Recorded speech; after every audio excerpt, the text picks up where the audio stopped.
This is Lewis Hamilton. I want you to listen to the calmness in his voice, his unwavering confidence that he will become Formula One world champion. He does not doubt his mind that he will succeed, and as we all know, he went out to do what he said he would do, becoming one of the most successful Formula One drivers in history, dominating the sport to this day. Because you don't actually think about it when you're watching TV, and my car feels really powerful when I'm in it, but imagine being in a Formula One car. Some would say he was born to be a driver, while others would say it was instilled by his parents. Either way, to have such confidence at a young age, it's impressive to say the least. Studies have shown that those who slightly overestimate their skills are more likely to outperform their peers. Antonio Filippini at the University of Milan did some research into what children think about their abilities in schools and the long-term consequences of self-assessment. Similar how in the UK we receive predicted grades before doing an exam. So he looked at schools across the world and he noticed that children gradually acclimatized to their feedback about their future. Their academic progress informed an opinion in their heads. He discovered that if a child slightly overestimated their ability, in other words, be a little bit more confident, then a transformative cascade of events would happen during their years and beyond. This more confident child, just like Lewis Hamilton, went on to take certain choices. They chose harder work, applied for more demanding courses, and in Lewis's case, he had been nurtured from a teenager, which undoubtedly gave him confidence to drive faster cars, test more advanced tracks, and test the limits of his skills. While on the other hand, when a child underestimates their ability, they tend to shy away from taking on risks or difficult challenges. And if we mirror this behaviour, it can have a snowball effect and have an immense impact on a person's development over the course of a lifetime. Filippini's research in confidence shows that two 6-year-olds of identical innate ability, but with different confidence levels, will grow further and further apart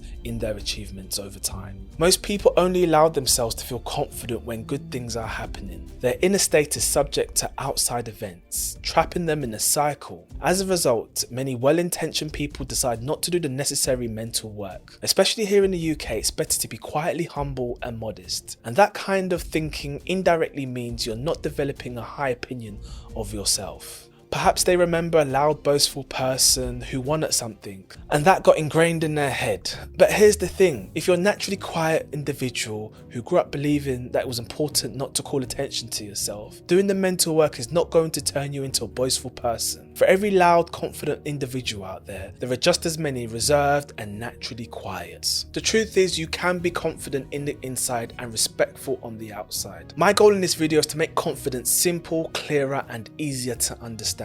We'll be whittling down the purpose of confidence, what we define as confidence, myths, and ultimately what we can do to work on ourselves.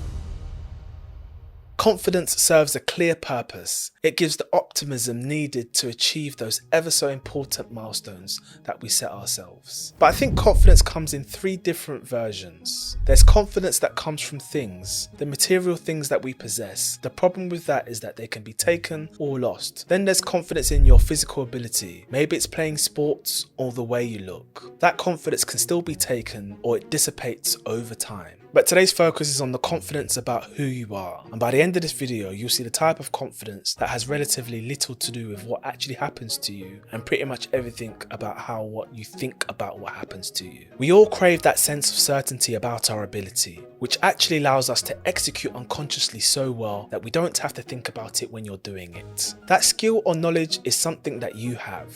Now consider how useful and helpful that unconscious certainty when faced with a daunting task. Like Lewis Hamilton stepping out onto a new racing track. Confidence is the belief that you can do something. It's the thing that makes humans unique.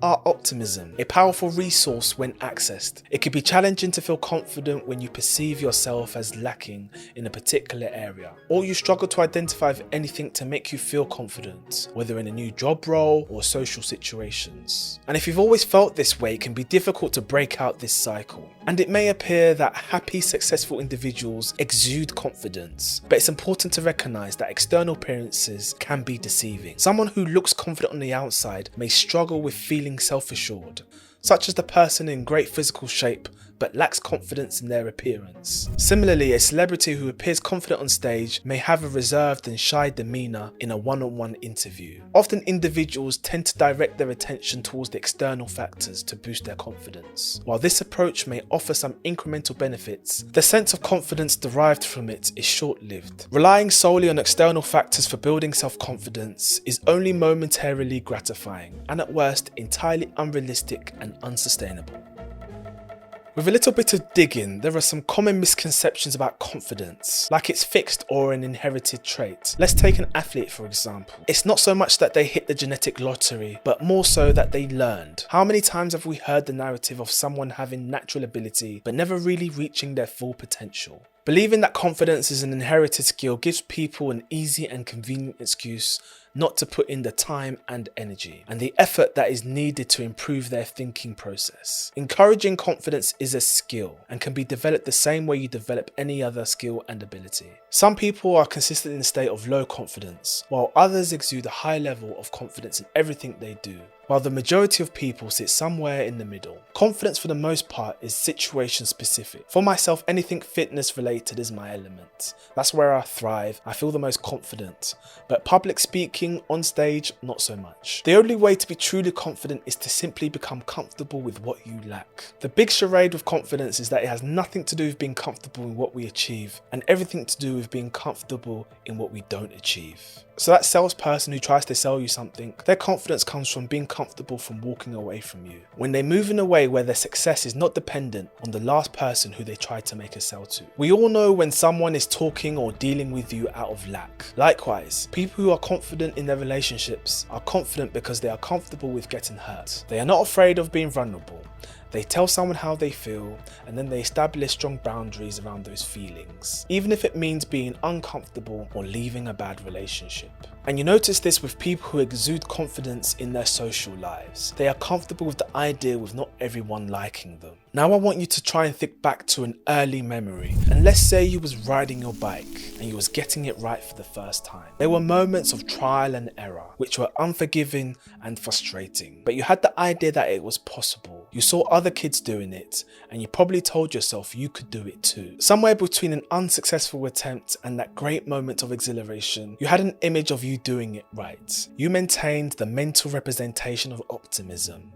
And when you think about it, every change, every development, every accomplishment starts out from a place of constructive optimism. And it's this deliberate practice of working on the edge of your current ability, where you're momentarily failing, is where confidence is built. When you experience freeing yourself from the immediate concrete detail of the problem you face, it gives you a greater sense of control, a hopeful state of mind focused on possibility.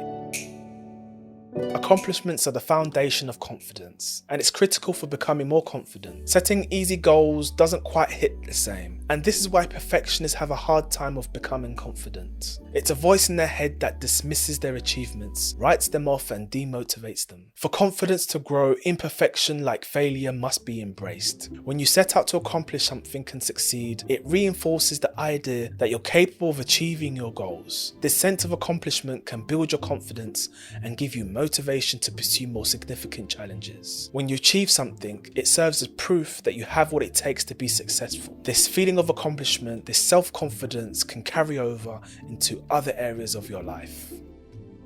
Being prepared offers several advantages, with the most apparent one being the ability to anticipate potential problems. This means if an unexpected situation arises, you will not be caught off guard or stumble over your words, because you already possess the necessary skills and knowledge to deal with it effectively. For instance, if you're attending a job interview, preparing in advance can help you feel more confident throughout the process. Additionally, planning helps us make better decisions, as we avoid making choices out of fear, scarcity or lack. Making decisions in such a state can lead to a sense of desperation, whether it's scrambling for the right answer to a question or choosing an option that's the only one available. When we have time to evaluate our alternative outcomes, we gain confidence that we can make a more informed choice that feels right to us. For me, preparation brings a sense of direction and the peace of mind. Take the time today to prepare yourself for tomorrow. If you find yourself with a co-worker who diminishes your accomplishments, or a housemate who is sloppy and doesn't clean up after themselves, remaining silent in the long run can only lead to a perpetual dissatisfaction. Your needs end up on the back burner, And we've all said yes to commitments or tasks we didn't want to do. However, knowing to assertively speak up for yourself is a vital life skill that will help you gain the respect and confidence that you need. In uncomfortable situations, finding the courage to speak up can be challenging. Nevertheless, doing so is crucial to regain a sense of power and autonomy. Standing up for yourself conveys strength and courage, both essential components of building self-confidence. It also shows that you're willing to defend your views and beliefs when faced with the opposition. Assertive communication also involves setting healthy boundaries with people. Setting healthy boundaries shows that you know what you want and you won't allow others to cross those boundaries. Standing up for yourself does not need to be met with hostility. Being authentic is enough. If you learn to express yourself openly and honestly, it will feel like a weight has been lifted off your shoulders. So often we hide behind half-hearted smiles and nod instead of saying what we really think. Going with the flow just causes more stress and anxiety. Remember, people can't read your mind. Recently, I've been more deliberate and straightforward. I've been standing up for my time and pushing back when necessary.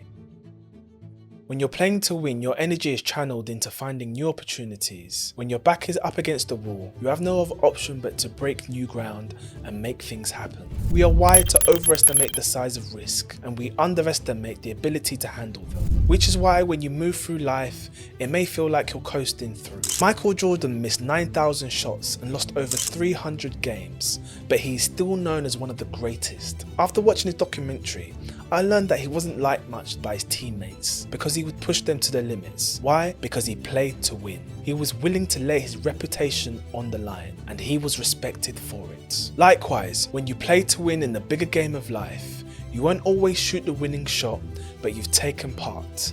Sometimes you will fall short of the mark, and sometimes your risks won't pay off. But you have to ask yourself, what do you expect to achieve when you go through life focused on only protecting what you have, only avoiding any risk of failing?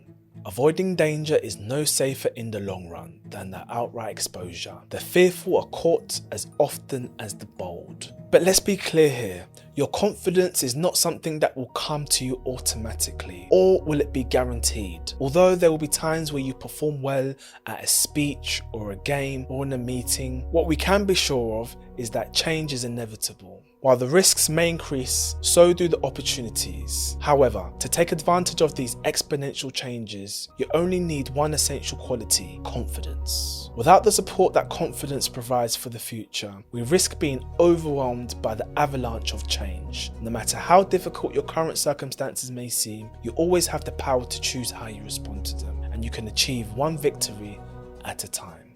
And that brings me to a close. If you like this video, please smash the like button. If you want to see more videos like this, please subscribe, comment below for any suggestions, and I'll see you guys in another one.